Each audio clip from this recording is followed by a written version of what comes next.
single hunter is always easier to overpower. The vultures know it.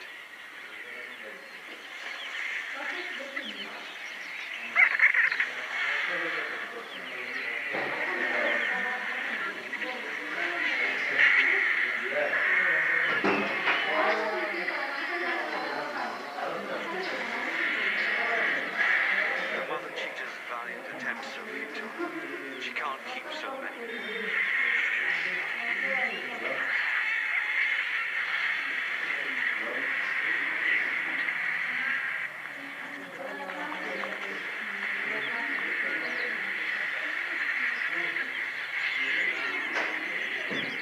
The noise of squabbling vultures draws another scavenger from afar.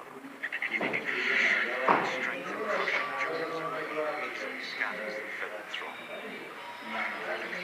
But it's too late. It's left as a solitary thing.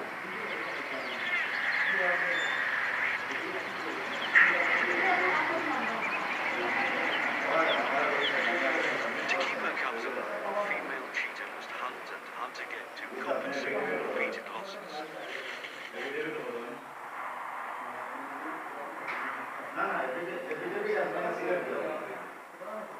She's up against powerful predators and sharp-eyed scavengers, but she has speed on her side. By outrunning her prey and competitors, she stays on top of the game.